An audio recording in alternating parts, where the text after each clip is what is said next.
Tonight, new questions about John Flanagan, the guy who replaced Dean Skelos as Senate Majority Leader in Albany. Now his background under the microscope, and so was the process that vetted him. Then new calls to close Indian Point after the latest fire at the nuclear power plant. We'll debate the pros, the cons, whether or not we ought to keep the place open. And an update on Deflategate. Tom Brady appealing his 4-game suspension and accusations flying as fast as those deflated footballs. We're going to catch up on all the controversy and the he said. Good evening and welcome to RFL. I'm Richard French. Thank you so much for joining us tonight. And we will start with the swamp of corruption in Albany.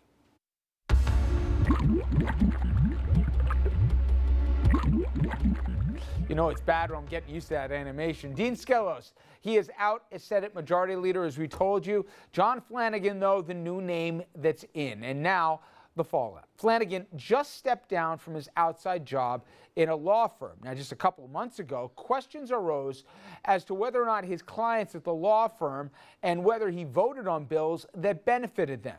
And it is raising those questions about whether Mr. Flanagan was carefully vetted by fellow Republicans, especially as the swirl of controversy is getting bigger and bigger in the Capital District. Now, the same questions arose after Democrats rushed to pick and confirm Carl Hastie to replace Shelley Silver. Ethical issues, they've dogged Hastie after he benefited from the sale of a house that his mother bought with embezzled funds.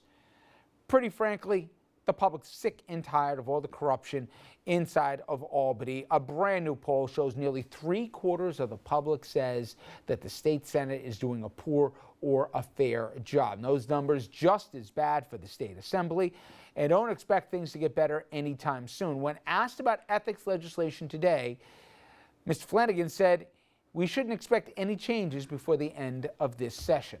Let's bring in our panel right now. C. Scott Vanderhoff, an attorney and former Rockland County executive many times over. Dominic Carter, political journalist and author. Tom Doherty's here. Tom, a Republican strategist, partner at Mercury, and a former advisor to New York Governor George Pataki, and a proud Ranger fan. And to his right, Andrew Whitman, senior political correspondent and a Capitals fan. It will be interesting this time tomorrow evening. All right, now, we've done the numbers, Scott, but I'd say worse than shock is almost fatigue from the public. People are like, you know, what's new? What I don't get is this. We said at the time, they rushed to confirm Hastie. They were going to do it literally a week later than they ended up doing it. And then all the questions come out as to the embezzled funds. This is CPA. You should know better as to how funds were purchased with the house. People were harmed by that, et cetera, and all the rest. But they pushed him through. Now we're dealing with Flanagan and questions that were raised even before he was confirmed as to what you got by going through his office, the access and the influence attached.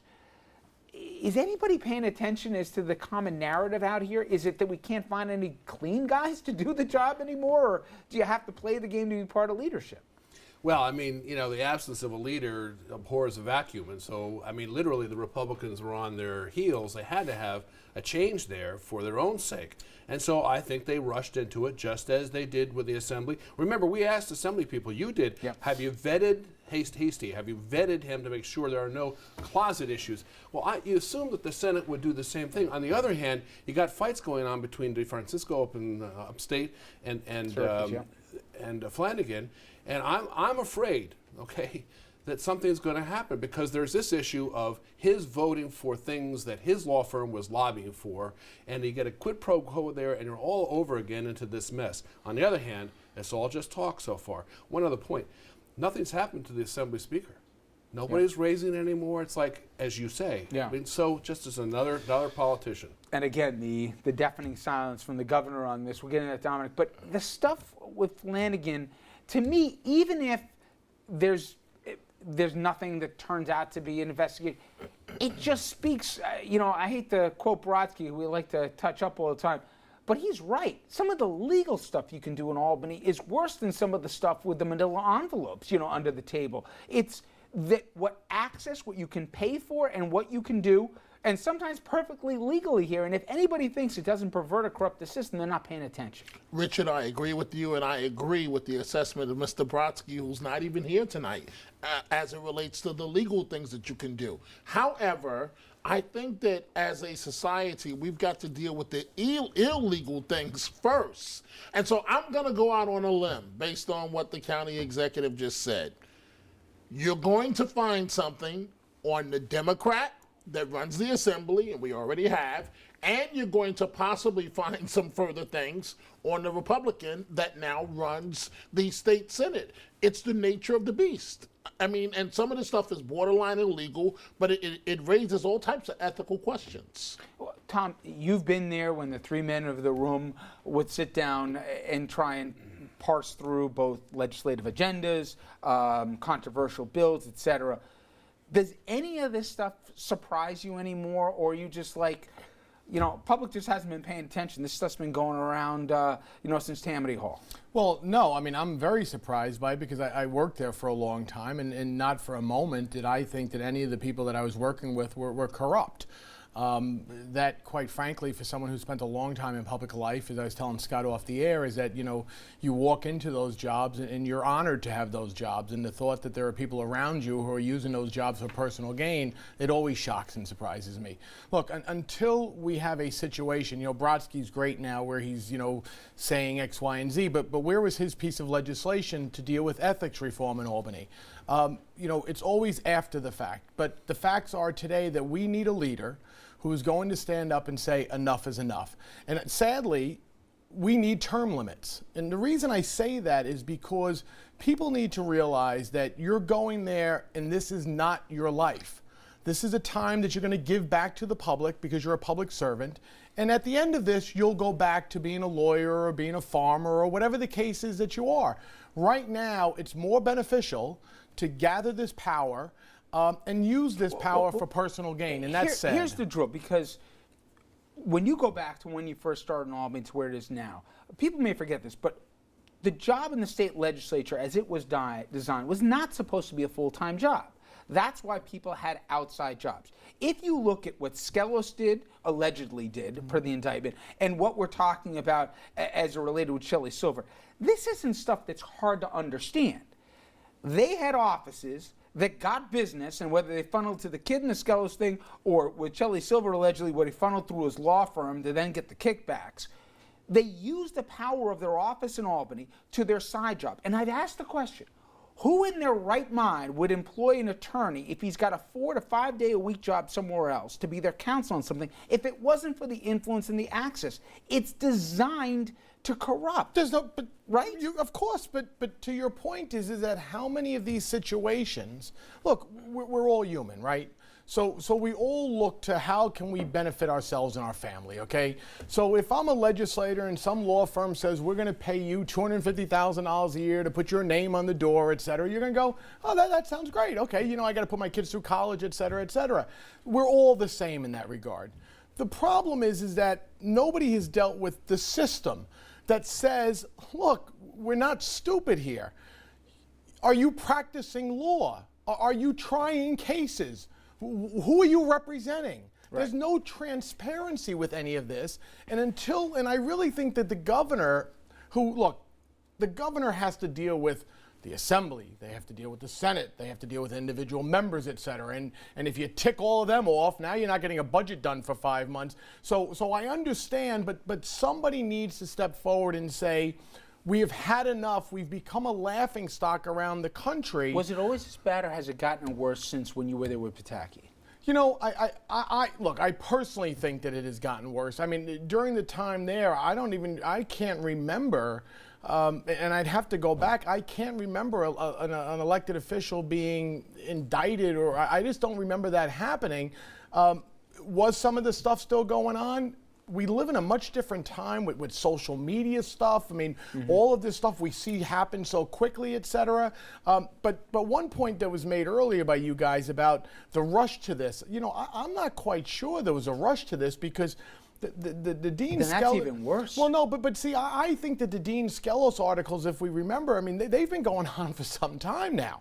I mean, you saw this sort of clock ticking about when is he going to get indicted? With the worst bit of corruption cloud that's hanging over everything, they go to a guy where there was been open questions about Flanagan in terms of, how the money changed hands between the law firm he was in and the legislation that got passed. Andrew, I don't know what's a worse indictment of it, that this was the best you could do, and I have nothing bad to say about it. I don't know the man, Flanagan, but I'm saying I've known him a long for time, me, and again, just like this in any walk of business, if there's a big question of controversy, you pick the whitest knight you can find here because you want to get away from that cloud of it. They just walk back into it, just like Assembly Democrats did before. Unless, and I'm sorry, Andrew, but unless there is something, and I've known John Flanagan for 20 years now, is that unless we can't get into this now, well, just because he's at X law firm, we assume that the following happened, et cetera. I have to believe that somebody somehow checked with the U.S. Attorney's Office. Is he under investigation? Are you looking at X? You would have said the same thing for Assembly Democrats, and they didn't check I don't think so. Yeah. I don't think so. And remember, it has been going on for a long time.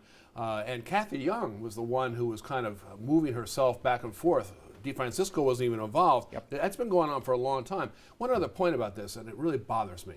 Dean made a comment to somebody over the weekend that if it's not Flanagan, he may step aside from the Senate. Now, you know what? That's a bad approach to it. And is Dean still in control? I don't know, Tom. No, you know what? I could really write an essay on this, and I have not. But you saw this play out in the Assembly only 2 months ago. Yeah. Where you saw the script of how this was going to play out. I don't understand it, and I think that they probably look back. Look, the guy who winds up getting indicted, the guy who's the majority leader. Your instinct is always hold power as long as you can because you feel that it's a chit you have in any negotiations going forward. 16 members didn't have to sign on to it. Right, and you just saw that this played out. Someone said to me, they saw the script 2 months ago. They knew how this was going to end. Yeah, there was no other way it could have and so somebody has to be the Andrew, person I want to you to say get in enough. on this, which is, he mentioned term limits. I've always, and I think you've been with me, let the electorate decide. Also, we would have pushed out poor Scott here. I mean, he did it 5 times. But I got to tell you, I get the logic of it. For the first time, as it relates to Albany, you get people entrenched in this. Silver's probably the best example out of this, right?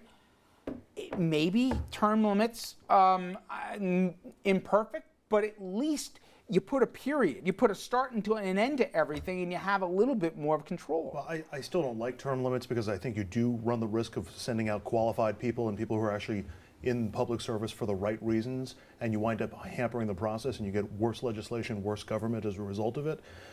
But I think that does speak to a matter that hasn't been addressed in this conversation, which is some of this is on voters. And voters not holding, when the election happens, They didn't know about Silver. They didn't know about when the Skelos. election happens inside the Assembly caucus to replace Shelley Silver or in the Senate caucus to replace Dean Skelos, one of the reasons why they can vote the way they can in a political environment is because there's no consequence, at least not yet, for any of the lawmakers to be held accountable for if the next guy gets in trouble. And there hasn't been any accountability for other ethical problems within the caucus. Right now, if Dean Skelos was up for re-election, my money says he'd probably win re-election to his Senate seat, the same way that I think Shelley Silver would win re-election to his Assembly seat. Oh, my good friend Tom Libbis just won re-election, and Libbis was never caught with failure. That's part His was a little bit. That's His is part much of the different. problem, and some of the districting is a problem here, in that you wind up with these seats that are so safe that you wonder what you would have to do to actually lose that election. Some of this is on voters. Dominic, the one name we really haven't talked about is the governor here. And to me, it's been stunning how silent he has been through all of this. And the cynic can say, out of all of us, maybe why. But his approval numbers, take a look at this. He's under 40% right now. And he hasn't had a Bridgegate or whatever else. Yes, there's the Moreland Commission. Sometimes I think it's inside baseball for guys like us at the table.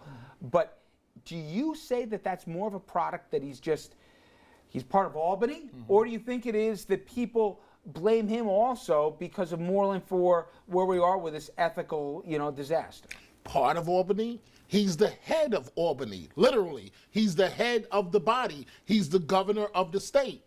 He must be held accountable. And this is why folks are so cynical and in disbelief about politics. Because every politician, Democrat or Republican, you can talk a good game during the campaign, as this governor did.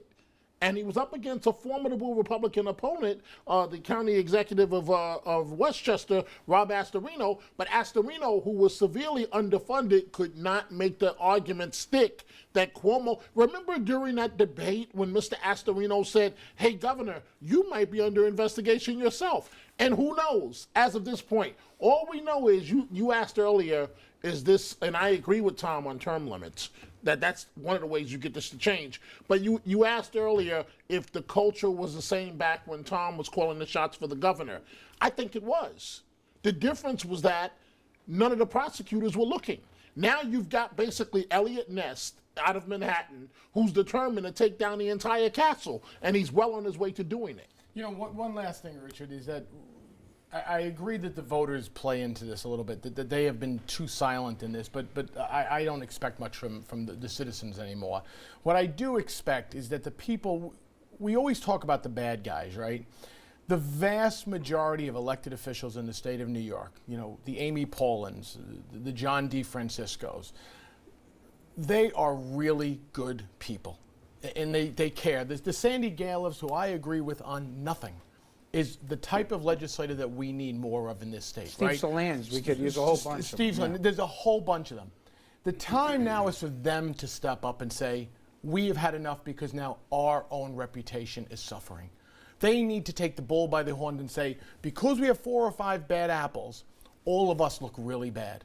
And they're the ones who can make the difference and make the change. Because I've worked with them, so many of them are just quality good people. But yet, as we saw twice now in the Assembly and now in the Senate, this capitulation instinct to, as you say, to hold on to power here, and then it just feeds into all the worst beliefs out there. Term limits, you have no power. You know, I let you have the final word on that. As somebody who would have been harmed by term limits, has their time come? I actually called for term limits my first term, and then I decided against it. For those who remember, 5 terms, right? Yeah, the legislature rejected it, so I lost on. I don't believe in term limits any longer. I think what you need to do is to really profoundly change the ethics rules. Flanagan should not have been voting on any issue before or part of his law firm. He should have stood up publicly and said, I cannot vote on this, I cannot discuss it as part of my law firm. Come on. But aren't you, It's to just make that ethical. happen, wouldn't the legislators have to put in legislation to police themselves? They would. And that's against their self-interest. And that goes back to Tom's point. If some of these folks who really are doing a good job up there would stand up and say, I'm not just following the leader, I want things to change, it can happen. And the governor's ratings, that's nothing more than Albany. And just to scare people, Andrew and I mentioned this before, it might take a constitutional convention, which is coming up in a couple of years, for that to be the first time that this actually You know could what you happen. need, Richard? Initiative and referendum in New York. I agree. That's what you need. You need initiative and referendum in New York because then the people will But be who able would to put it on the ballot? Would Look, this governor be willing to put it on the ballot? Pataki tried to put it on Yeah. the ballot, and again, the legislature fought him on Voters it. do it in California. Exactly right. All right, when we come back, we'll stay in New York, but this time we'll talk about an issue, both environmental, political, a whole bunch of different issues here. Indian Point Nuclear Power Plant. There are new calls to close the place after an explosion and fire caused the plant to shut a reactor. Is it time to finally shut down or decommission the plant?